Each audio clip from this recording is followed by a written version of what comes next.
Please, can someone help me get home?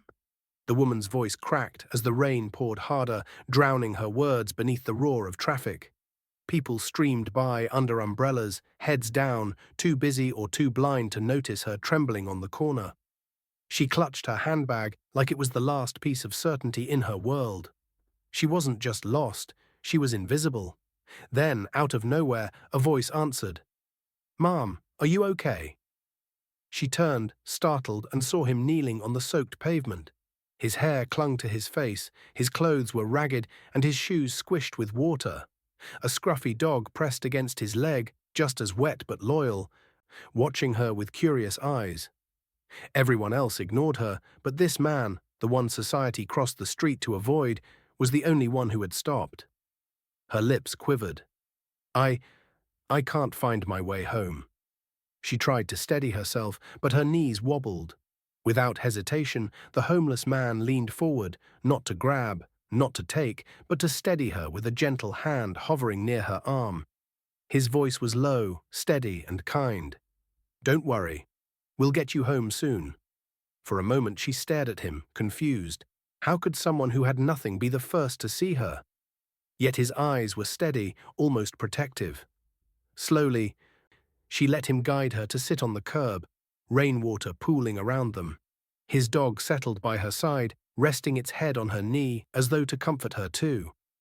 "Do you know where you live?" he asked softly, pulling a crumpled, rain-stained notebook from his pack. Inside were scribbles of bus routes and shelter addresses, maps pieced together over time. She managed to stammer out her neighborhood, a nearby park, a gate. He nodded, tracing his finger along the map, until he found something that matched. "I know the way," he said firmly. The two of them rose. He steadied her arm as they walked slowly down the slick street. Strangers glanced but quickly looked away. To them it was just a homeless man and an old woman shuffling in the rain. Nothing worth their time. But to her, this moment was everything.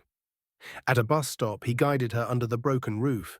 The rain still poured sideways, but at least they had some shelter. His dog pressed close to her, offering warmth.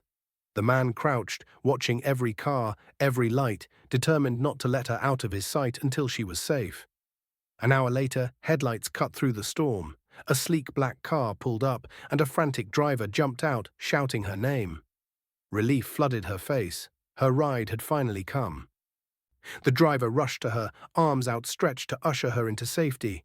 But before she moved, she turned back. Her frail hand reached for the homeless man's, gripping it tightly. Her eyes, wet with rain and tears, locked onto his. "You saved me," she whispered. He shook his head, voice quiet but firm. "No, ma'am. I just listened when no one else did." The driver tried to hurry her into the car, dismissing the man, but she didn't let go just yet. Instead, she reached into her bag. He flinched. He wasn't helping for reward, but instead of money, she pulled out a business card. She pressed it into his hand with surprising strength. "Come see me tomorrow," she said. "Please, don't refuse." The next morning, he stood frozen in front of a towering glass building, her card still clutched in his hand.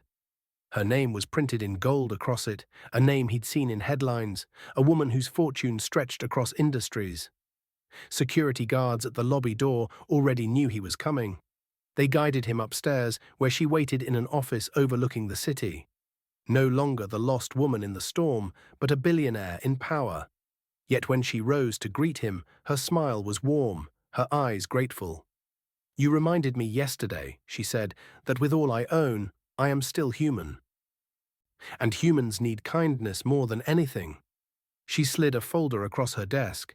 Inside were papers, employment opportunities, housing arrangements, and an invitation to a program she was funding to help people rebuild their lives.